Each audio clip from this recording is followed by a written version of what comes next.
Welcome back to a brand new episode by the Dutch Investors. I'm your host Siem, and today I want to tell you a story about one of the books I recently read in the library. It's called Most People Are Good, from Rutger Bregman. And although it's a non-investing book, I think it has many useful lessons we can learn from as investors. So let's jump right into the episode.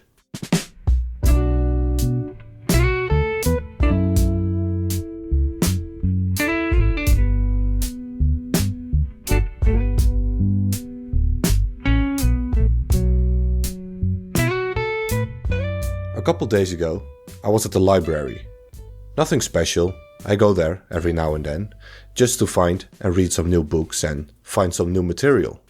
Walking through those quiet aisles, where the smell of old paper and wood somehow slows down time. I can just sit back, grab a coffee, and read. And there it was, a book, one of my favorite non-investing books, sitting on the shelf like an old friend waiting to be rediscovered. The book is called Most People Are Good by Rutger Bregman, a Dutch author. I've read this book before, but I was intrigued to read it again. This isn't a book about businesses or stocks or even the economy. It's about human nature.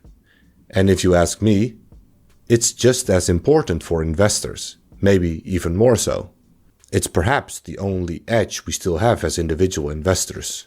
Because what we believe about people shapes how we think about the future.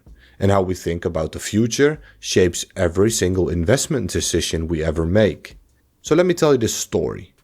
A story I come back to often, especially in tough markets, or when the world just feels a little too dark.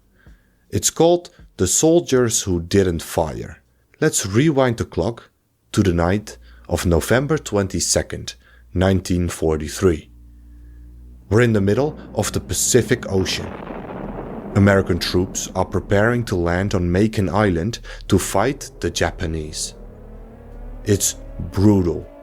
The air is thick with fear, adrenaline, and deafening roar of battle. After the fight, a man named Colonel Samuel Marshall does something unusual. He gathers soldiers into groups, not for discipline, not for storytelling, not for awards, but for a conversation.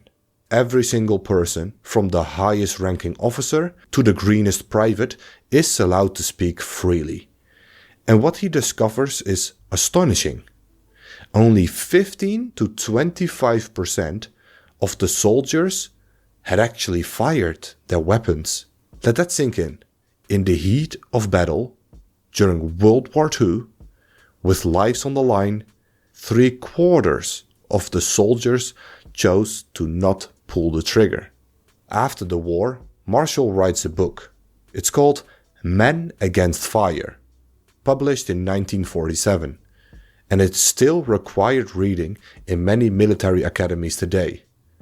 Marshall says, and I quote, "The average and healthy individual has such an inner and usually unconscious resistance to killing a fellow human being that he will not take another life of his own free will." End quote. Now sure, you could argue this is a one-time thing, but it wasn't. Rutger Bregman, the author of Most People Are Good, dug deeper and found more examples. One of the most striking is the Battle of Gettysburg in 1863. After the dust settled, they recovered nearly 28,000 muskets. And here's the crazy part. 90% of those muskets were still loaded. Which is weird, because back then, loading your weapon was slow and manual. It took time and effort. So you'd think empty muskets would outnumber the loaded ones. But it gets even more bizarre. Over 12,000 muskets were double loaded. Some had 3 bullets packed in, and there was one musket that had 23 bullets loaded. Turns out, most soldiers kept reloading just to avoid firing the gun. Loading was their excuse, their way out, maybe their silent rebellion against the horror of war. So what does this have to do with investing? Actually, quite a lot. Look, the world today feels cruel. Injustice, war, inequality. You pick a headline. And it's not new. Human history is filled with bloodshed and betrayal. So it's easy, tempting even, to think that people are inherently bad. And here's the dangerous part for you as an investor. That kind of thinking leads to pessimism. And pessimism is a trap. It convinces you to stay out of the market. It tells you, this time it's different. It says, things are just going to keep getting worse from here. But that mindset is going to cost you, not just emotionally, but also financially. Because the one long-term investing requires, demands even, is optimism. The belief that 100 years from now, the world will be economically better off than it is today.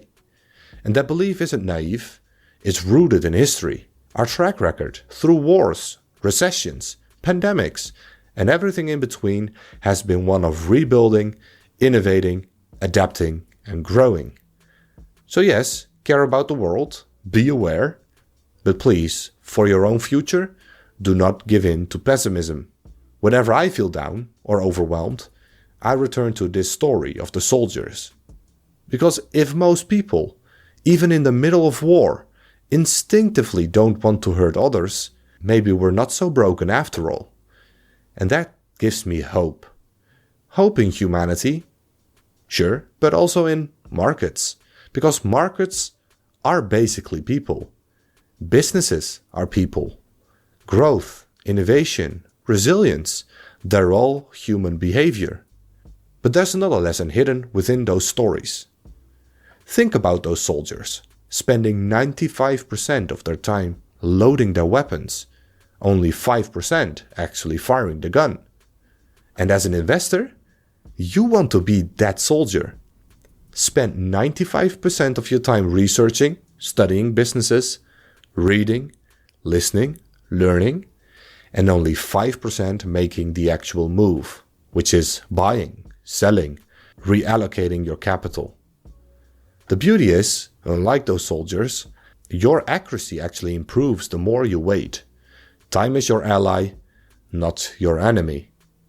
So if you're feeling pressure to do something every time the market dips or the news screams red, take a breath, step back, don't shoot, and think of the stories I just told you. That's the lesson for today, and it applies just as much to life as it does to investing. If you have the option to not shoot, do not shoot. Let patience be your strategy and let optimism be your edge. Because investing is emotional, it's psychological, it's human. And if you can better understand humans, you're already way ahead of the game. Until next time, stay curious, keep learning, and happy investing.